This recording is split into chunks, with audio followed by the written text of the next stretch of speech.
मुस्लिम समाज की आबादी 2011 के सेंसस के मुताबिक जो नंबर्स आए थे 52% है, हिंदू 47%। वहां मुस्लिम बहुसंख्यक है। आप पुलिस पर मौत का आरोप लगा रहे हैं। पुलिस कह रही है कि 9mm पिस्टल की गोली से नहीं मरे हैं मरने वाले, वो 315 बोर वाली देसी कट्टे से मरे हैं। पोस्टमार्टम रिपोर्ट ये बता रहा है। पत्थरबाजी वहां पर कौन कर रहा था ये दिख रहा है। सीसीटीवी को कौन तोड़ रहा है। नकाबपोश 2000 लोग पहुंचते हैं, तब आपको साजिश नहीं दिखती सर। मैडम एक बात सुन लीजिए, पोस्टमार्टम रिपोर्ट आपके ने है तो आप मुझे पहुंचा दीजिए प्लीज। कौन सी पोस्टमार्टम रिपोर्ट आएगी इतनी जल्दी? हवाई बात है। फॉरेंसिक ऐसा कि तो पोस्टमार्टम रिपोर्ट आएगी। अच्छा, कट्टे से मार रहे हैं, एक दूसरे को मारेंगे और मार के मर गए, क्या कितना झूठ बोलेंगे आप? अरे अगर पुलिस को गोली लगती तो हम बोल सकते डिबेट के पॉइंट पे, नहीं एक दूसरे को कट्टे से मार लिए। कुछ भी आप बताइए, 17 साल का बच्चा उसमें मर गया जिसका नाम था कैफ। दोस्तों, एक नई डिबेट वीडियो में आपका स्वागत है। इस डिबेट में आप देखेंगे अंजना ओम कश्यप और असदुद्दीन ओवैसी साहब के बीच की तीखी नोकझोंक, जो अजमेर शरीफ दरगाह के सर्वे के रिपोर्ट के बारे में ये डिबेट है, जिसमें इन्होंने अंजना ओम कश्यप का मुंह तक बंद करवा दिया जब वो मोदी और शाह की खूब सारी तारीफें कर रही थी कि वो जो कर रहे हैं वो सही कर रहे हैं। तब ओवैसी साहब ने उनको सारे फैक्ट्स बताकर उनकी बोलती तक बंद कर दी। तो आप ये पूरा वीडियो देखिए और कमेंट बॉक्स में अपनी राय रखिए। हमारे साथ इस वक्त जुड़ रहे हैं असदुद्दीन ओवैसी साहब, जो कि AIMIM के अध्यक्ष भी हैं और सांसद भी हैं। आपने पूछा ओवैसी साहब ये क्या हो रहा है देश में, तो देश में यह हो रहा है कि हिंदू सेना के अध्यक्ष विष्णु गुप्ता की ओर से दायर याचिका को अजमेर सिविल कोर्ट ने स्वीकार कर लिया है। मामले की सुनवाई 20 दिसंबर को तय होगी। अजमेर की ख्वाजा मोइनुद्दीन चिश्ती की दरगाह में संकट मोचन महादेव मंदिर होने का दावा करने वाली याचिका में अब तमाम पक्षों को उन्होंने, जिसमें अल्पसंख्यक मंत्रालय है, दरगाह कमेटी है, भारतीय पुरातत्व सर्वेक्षण विभाग यानी ASI है, नोटिस भेजा है। सुनवाई होगी। प्रॉब्लम क्या है, आपत्ति क्या है इसमें?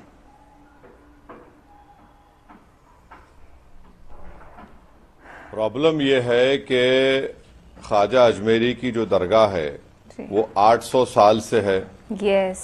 और दरगाह शरीफ पे कभी भी ऐसा कोई क्लेम नहीं उठा। आज आप 800 साल के बाद ये क्लेम कर रहे हैं कि वो दरगाह नहीं है ख्वाजा अजमेरी की। करना क्या चाहते हैं आप? देखिए, दरगाह शरीफ में तो हर साल नरेंद्र मोदी चादर भिजाते हैं। कई प्रधानमंत्री ने चादर भिजाया। हमारे पड़ोसी 2 ममालिक वो डिप्लोमेसी के नाम पर डेलीगेशन भी करते हैं, डेलीगेशन भी जाते, ऑफिशियल डेलीगेशन। मकसद एक ही है कि जितने मुसलमानों की मसाजिद और दरगाहें हैं वहां पर ये तमाम BJP sponsored directly indirectly RSS के जो ये लोग हैं, इनको इस्तेमाल करके एक माहौल पैदा किया जा रहा है। आप क्या ख्वाजा अजमेरी की दरगाह पर कैसे आप बताएंगे? बताइए। अलाउद्दीन खिलजी के जमाने से अगर आप अमीर खुसरो की किताब देखेंगे मैडम, जिसका नाम है खजाइन फुतूहा, उसमें जिक्र है। फिर मुगलों का दौर रहा, उसके बाद मुगल खत्म हुए, मराठाज आए। मराठाज ने जब कमजोर पड़े तो अजमेर को 18,000 रुपये में अंग्रेजों को बेच दिया। फिर जितने राजस्थान के जितने 22 रॉयल फैमिलीज हैं, और खुद जयपुर के बादशाह ने 40,000 तोला सिल्वर दिया दरगाह शरीफ को। आप इससे जिन लोगों का कॉन्फिडेंस कोर्ट पर है उसे हटाना चाह रहे हैं। आप एक लॉ एंड ऑर्डर का मसला पैदा करना चाह रहे हैं, सोशल इंस्टेबिलिटी आप देश में पैदा करना चाह रहे हैं। और ख्वाजा अजमेरी की जो दरगाह है सुल्तान हिंद की, पूरे दुनिया से लोग आते हैं। आप मैसेज क्या दे रहे हैं? आपको तो अब यूएस गवर्नमेंट के स्टेट डिपार्टमेंट की फ्रीडम ऑफ रिलीजन की रिपोर्ट की जरूरत ही नहीं है भारत के बारे में लिखने की। इतना बड़ा काम ये लोग कर दिए हैं। आपने तमाम किताब कोट किए, तो मैं भी आपको एक किताब दिखा रही हूं जिसको इस पूरे केस में सबूत के तौर पर पेश किया गया है। Ajmer historical and descriptive, Harbilas Sarda की 1911 की किताब, जिसके पन्ने ये चीख चीख कर बता रहे हैं कि वहां पर हिंदू मंदिरों के अवशेष की बात है। पन्ना नंबर 53, जिसमें 93, जिसमें यह लिखा गया है कि बुलंद दरवाजे के उत्तर के गेट में 3 मंजिला छतरी है। ये किसी हिंदू इमारत के हिस्से से बनी है। छतरे की बनावट हिंदू मूल को दिखाते हैं। पेज नंबर 94, छतरी में लाल रंग के बलुआ पत्थर वाला हिस्सा पुराने जैन मंदिर का है जिसका विध्वंस किया गया। बुलंद दरवाजा, वो दावा है उस किताब के मुताबिक कि जैन मंदिर भी था और हिंदू मंदिर भी था। बुलंद दरवाजा और अंदर की चारदीवारी के नीचे पुरानी हिंदू इमारत या मंदिर के तहखाने में कई कमरे हैं। असल में पूरी दरगाह पुराने हिंदू मंदिर के स्थल पर बनी है। इसी के साथ मंदिर में महादेव की तस्वीर है। परंपरा के मुताबिक तहखाने के अंदर मंदिर में महादेव की तस्वीर है, जिस पर रोज ब्राह्मण परिवार पूजा करता था। आज भी दरगाह में घड़ियाली की वो परंपरा है। इस पर धूल डाल दी जाए, This is crazy. इस पर कालीन बिछा दी जाए। क्या एक समाज का हक नहीं है कि वो अपने इतिहास को जान पाए? नहीं तो नहीं तो आप ये कह रहे हैं कि जो किताब में शारदा ने लिखा ट्रेडिशन की बुनियाद पर, कहां है प्रूफ? कहां है बताइए, कहां है प्रूफ? ट्रेडिशन सर्वे से पता चलेगा। यानी जो भी, क्यों सर्वे से पता चलेगा? क्यों सर्वे होगा? मैं जाकर कल अर्जी डाल दूंगा, प्रधानमंत्री के घर में नीचे मस्जिद थी, क्या करेंगे आप? खुदाई का ऑर्डर दे देंगे मुझे? मैं कल जाके बोलूंगा कि पार्लियामेंट के नीचे कुछ और था, आप खुदाई का ऑर्डर दे देंगे मुझे? मजाक है क्या? देश चलाना कोई मजाक है? कल मैं जाके बोलूंगा कि भाई वहां पर कोई मुसलमान जाके बोलेगा नहीं ये जो जगह किसी इबादतगाह की नहीं है, मेरी है। कहां आप लेकर जाना चाहते हैं देश को? ये इस तरह से आप कोई भी कुछ लिख देगा, बेवकूफ पागल बातें कोई लिख देगा। ट्रेडिशन क्या ट्रेडिशन है? कौन सा ट्रेडिशन की आप बात कर रहे हैं? इसीलिए मुझे मालूम था कि आप बोलेंगे। मैं आपको 13 सेंचुरी किताब अमीर खुसरो की कोट किया हूं। प्रधानमंत्री जितने हैं वो वहां पर चादर बेचते हैं, आज आकर आप बोल रहे ये होगा। सर आप तो दावे की जो बात कर रहे हैं, नहीं सुनिए ना ओवैसी साहब, वक्फ वाले यही कर रहे हैं। 2 दिन पहले सर एटा में एक हिंदू परिवार के एंसेस्ट्रल जमीन को वक्फ प्रॉपर्टी कहने के लिए वहां पर एक पूरी भीड़ पहुंच गई, जिस मामले में अब फरहान और रफीक को अरेस्ट किया गया है। वो उस परिवार पर हमला भी करते हैं कह के ये वक्फ की जमीन है। देखिए मामला क्या है ना, मैं असल बुनियाद पर आती हूं। आप बार बार 1991 के स्पेशल जो वर्शिपिंग एक्ट है उसको कोट करते हैं। 20 मई 2022 को 91 का जो कानून है धार्मिक स्वरूप पता करने पर प्रतिबंध नहीं लगाता है। सुप्रीम कोर्ट ने कहा कि पूजा स्थल अधिनियम जो है 1991 का, प्लेसेस ऑफ वर्शिप एक्ट 1991, उसके तहत किसी पूजा स्थल के धार्मिक चरित्र का पता लगाना पर प्रतिबंध नहीं है। न्यायमूर्ति DY चंद्रचूड़, न्यायमूर्ति सूर्यकांत और न्यायमूर्ति PS नरसिम्हा की पीठ ने ज्ञानवापी मस्जिद विवाद की 1 घंटे की सुनवाई के दौरान महत्वपूर्ण टिप्पणी करते हुए कहा कि इसने 2019 के अयोध्या फैसले में पूजा स्थल अधिनियम के प्रावधानों पर गौर किया और धारा 3 पूजा स्थल धार्मिक चरित्र सुनिश्चित करने पर स्पष्ट तौर पर रोक नहीं लगाती है। यानी आम भाषा में बोले तो सर्वे पर रोक नहीं है, चरित्र बदलने पर रोक है लेकिन सर्वे पर रोक नहीं है। पहले तो मैडम सुनिए मैडम, पहले मैं बड़ी इज्जत के साथ आपसे अर्ज कर रहा हूं, जो कोई भी आपको लिखकर दे रहा है ना वो नंबर 1 का थम्स अप है। एक ओरल ऑब्जर्वेशन को आप जजमेंट का रोल दे रहे हैं, क्या है मैडम? ये कौन कह रहा है आपको? एक ओरल ऑब्जर्वेशन था ऑन द एक्ट, और यही रीडिंग ऑफ द एक्ट साहब ने सुन तो देखिए मैडम, ओरल ऑब्जर्वेशन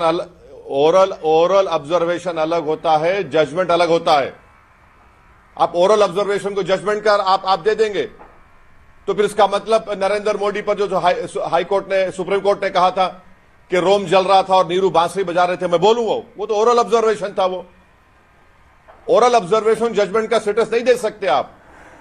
मैं आपको बता रहा हूं कि बाबरी मस्जिद के केस में नॉन डिट्रोगेशन के प्रिंसिपल की बात हुई थी, और क्यों हुई थी? भारत जो है आर्टिकल 21 ICESCR का सिग्नेटरी है। नवतेज का केस है सुप्रीम कोर्ट का। आप खुद कह दिए हैं कि प्लेसेस ऑफ वर्शिप एक्ट में आप नहीं बदल सकते उसको। अब आप कैसे बदलेंगे उसको बताइए आप। अब मैं बोलूं क्या? सर्वे किस? हाँ बोलिए सर, मैंने ये नहीं कहा कि ये कोर्ट का फैसला था, मैंने कहा ये उनका इंटरप्रिटेशन ऑफ द एक्ट है, जिसमें वो कह रहे हैं कि चरित्र को बदलने पर तो पूरी तरह से रोक है। लेकिन अगर एक second, places of worship act में अगर कहीं पर लिखा हुआ है, आप लाइन निकाल के मुझे दिखा दीजिए कि चरित्र पता करने पर भी रोक है। एक बात सुनिए मैडम, जब पार्लियामेंट में कानून बन गया कि 15 अगस्त 47 को जिस किसी समुदाय का रिलीजियस प्लेस होगा वो सील हो गया, कुछ चेंज नहीं होगा। यस जब वो सील हो चुका है तो एसेटन की कहां बात आ रही है? आप तो पार्लियामेंट के जो कानून बनाने के तरीके से आगे जा रहे हैं और वो एक ओरल ऑब्जर्वेशन को आप जजमेंट का रूप दे रहे हैं। आज भी सुप्रीम कोर्ट में पेंडिंग है वो, और सुप्रीम कोर्ट सुनवाई करेगा उस बारे में। सर मैं तो कह रही हूं अगर उस एक्ट किस लिए रहेगा फिर? एक्ट में अगर ये लूपहोल है तो आप बैरिस्टर हैं, आप कुछ कीजिए ना, जाइए ना, इन लोगों की बिना पर आप केस देखिए। मेरा अब असल सवाल पर आते हैं, वैसे साहब को मेरे साथ दिखाइए एक बार असल सवाल सर, और एकदम दो टूक सवाल पूछ रही हूँ, सीधा सवाल। मैं बोलता हूं। पहले सुनिए सर, सवाल सुनिए please sir, please listen to my question. My question is कि जब एटा में वक्फ की जमीन है, ये परिवार की जमीन नहीं है, ये वक्फ की जमीन है, ऐसा कहकर भीड़ हमला कर देती है, तब कुछ नहीं बोलना है। लेकिन अगर हिंदू पक्ष कोर्ट में जाके कहता है कि हमें सर्वे करने दीजिए, हमें पता करने दीजिए कि ये मस्जिद थी या मंदिर था, तो ऐसे में ये गलत है, ये कैसे चलेगा सर? बिल्कुल चलेगा, क्योंकि भारत की सबसे बड़ी पंचायत लोकसभा राज्यसभा ने कानून बना दिया है। आप कानून के खिलाफ कैसे जाएंगे? अब रहा सवाल वक्फ की प्रॉपर्टीज का, तो आप सीओ को बुला लीजिए उत्तर प्रदेश के, जो भी है शिया सुन्नी के, उनसे पूछिए। अगर वक्फ की प्रॉपर्टी है तो वक्फ की प्रॉपर्टी है। पंजाब हरियाणा हाईकोर्ट का 2 दिन पुराना जजमेंट है कि अगर उसका गजीट है कि वो वक्फ है तो वक्फ रहेगा वो। पंजाब हरियाणा हाईकोर्ट का 2 दिन पुराना जजमेंट आपको बोल रहा हूं मैं। आप देखिए, आप ये बताना चाह रहे हैं कि हम पूरे मुसलमानों की जितनी मसाजिद दरगाह हैं वो गलत है, ये बोल दीजिए ना, ये बोल दीजिए कि हाँ पूरी गलत है। तो फिर कानून क्यों है? कानून को हटा दीजिए आप। मैं जिस दिन आपके प्रोग्राम पर आया था, जब बाबरी मस्जिद राम मंदिर जजमेंट आया था, आप प्रोग्राम उठाकर देखिए। मैंने आपसे कहा था कि देखना इस जजमेंट जो गलत है, आस्था की बुनियाद पर दिया गया, इसमें कई मसले खुल जाएंगे। आज मैडम मैं आपको बता रहा हूं, 15 ऐसे दरगाह और मसाजिद पर केस पड़ चुका है।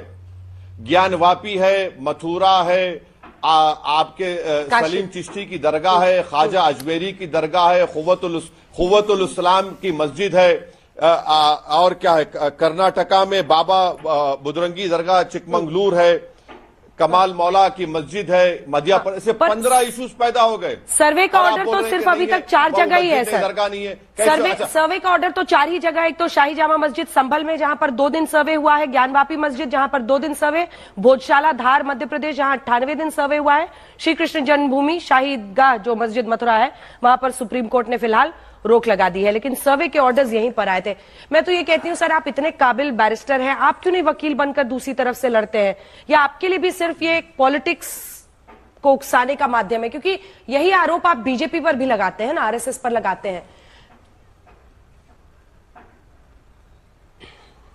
नहीं, ये जो मोदी सरकार तो सुप्रीम कोर्ट में 91 प्लेस ऑफ वर्शिप एक्ट पर केस पड़ा, अपना जवाब ही नहीं दाखिल कर रही है। जवाब दाखिल करने के लिए बोलिए। अब आपको एक एग्जाम्पल बताता हूं, ये एक्ट का कैसे इस्तेमाल गलत करने की कोशिश की जा रही है। संभल की मस्जिद का मामला है, वहां पर क्या किया पिटिशनर ने? सबसे पहले तो जो पिटिशनर है, जो लॉयर है, वो उत्तर प्रदेश सरकार का स्टैंडिंग काउंसिल है, उसको परमिशन मिला नहीं मिला अलग वो बताएगा। उन्होंने क्या कहा कि हमको राइट ऑफ वे चाहिए मस्जिद में। अब मेरे को आप बताइए मैडम, अगर कोई राइट ऑफ वे चाहता है तो सर्वे की क्या जरूरत उसमें? उनका प्रेयर पढ़ लीजिए, प्रेयर में लिखा है राइट ऑफ वे चाहिए। उसी दिन कोर्ट में आता है, कोर्ट दोपहर में सुनता है और 1 घंटे के बाद ऑर्डर दे देता है, और 45 किलोमीटर कोर्ट से मस्जिद का रास्ता है, पुलिस पूरी तैयार वहां पर। क्या हो रहा है फिर? ये कोई राइट ऑफ वे चाह रहा है आर्कियोलॉजिकल के एक्ट के तहत, भाई राइट ऑफ वे चाहिए तो आके बैठे ना पिटिशनर, कौन रोक रहा है तुमको मस्जिद में? मगर सर्वे के ऑर्डर क्यों दिया जज ने फिर? इसको आप समझिए, इसकी क्रोनोलॉजी समझिए, आप क्या करना चाह रहे हैं फिर आप? दंगे। अच्छा, मथुरा की आप बात किए, 1965 में हिंदू और मुसलमानों ने बैठकर तस्वीया कर लिया। मुसलमानों ने 8 एकड़ जमीन दी कृष्ण जन्मस्थान के लिए, जहां पे परनाला था, वो एग्रीमेंट हो गया, सुन्नी वक्फ बोर्ड की ताईद से हुआ, खत्म हो गया मसला। अब 2023 में उसको खोलते हैं कि नहीं, वो हिंदू कौन थे जो ये तस्वीया करने वाले हैं?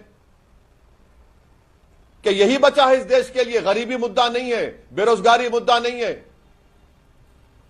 यही आप लड़ाएंगे हिंदू मुसलमानों को, बीजेपी आरएसएस वाले इस नाम पर? नहीं, पर ये संघ प्रमुख का तो एक बयान है जो जरा पढ़ के आपको सुनाना चाहते हैं। उन्होंने तो सीधा कहा था कि हम लोगों को इससे अब कोई मतलब नहीं है।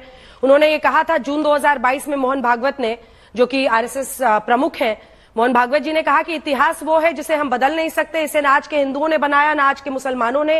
ये उस समय घटा जब हर मस्जिद में शिवलिंग क्यों देखना है, अब हमको कोई आंदोलन करना नहीं है, रोज एक नया मामला नहीं निकलना चाहिए, हमको झगड़ा क्यों बढ़ाना चाहिए। वो तो ये कह रहे हैं, फिर भी आप उन्हीं पर आरोप लगा रहे हैं। मुझे बताइए ना सर, संभल की बात करते हैं, संभल की तस्वीरें दिखाइए जरा सर को।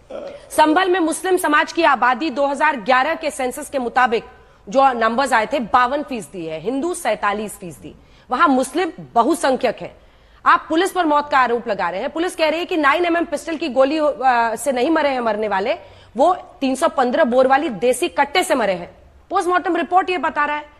पत्थरबाजी वहां पर कौन कर रहा था ये दिख रहा है, सीसीटीवी को कौन तोड़ रहा है, नकाबपोश 2000 लोग पहुंचते हैं, तब आपको साजिश नहीं दिखती सर।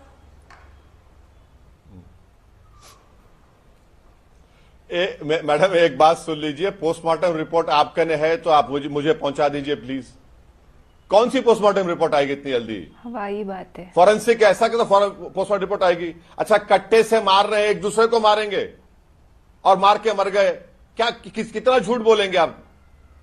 अरे अगर पुलिस को गोली लगती तो हम बोल सकते डिबेट के पॉइंट पे, नहीं एक दूसरे को कट्टे से मार लिए। कुछ भी। आप बताइए, 17 साल का बच्चा उसमें मर गया जिसका नाम था कैफ। ओह गॉड। प्लास्टिक के खिलौने बेच के जिंदगी गुजारता था, सीने पे गोली लगी। क्या है? पोस्टमार्टम की रिपोर्ट नहीं है। रहा सवाल मोहन भगवत साहब का, तो वो तो बोलते जरूर है, मगर ये जितने लोग जो कोर्ट को जा रहे आरएसएस के नहीं है। कंडेम करिए, चलिए। आपने एक केंद्र के मंत्री का स्टेटमेंट शुरुआत में दिखा दिया, उनका ताल्लुक आरएसएस से नहीं है, वो मोहन भगवत की इज्जत नहीं करते, मोहन भगवत उनके बॉस नहीं है। अरे हम देख चुके हैं ना मैडम। और एक एग्जांपल मैं देता हूं आपको। जिस वक्त बाबरी मस्जिद के ताले खोले गए थे, मुस्लिम पक्ष नहीं था, उस जमाने में कंप्यूटर नहीं था। जज साहब ने 15 मिनट की हियरिंग में 28 पेज का ऑर्डर दे दिया। आप बताइए, टाइपराइटर में 5 मिनट ऑर्डर दे दिए और जाकर ताले खोल दिए गए। और बाद में जज साहब अपनी किताब में लिखे कि मुझे डिवाइन इंस्पिरेशन मिला। कैसे मिला डिवाइन इंस्पिरेशन? कि मेरे घर पर और मेरी कोर्ट की दीवार पर अपनी किताब में लिखा कि काला बंदर बैठता था। क्या हुआ आपने देख लिया। जब कलेक्टर को आप पावर्स दे रहे हैं, आज वक्फ बिल की आप बात कर रहे हैं, आपको याद होगा बाबरी मस्जिद में जब मस्जिद को बंद करके रात के अंधेरे में चोरों की तरह वहां पर मूर्तियां रखी गई, तो एक कलेक्टर साहब थे, नायर नाम था, उन्होंने सब कर दिया काम, पूजा का स्टार्ट कर दिया, नमाज। वो बाद में वो जनसंघ के एमपी बन गए। तो ये सब चीजें हमारे सामने है। तो वैसी साहब आपको भी ऐसा नहीं है कि हम आके बैठ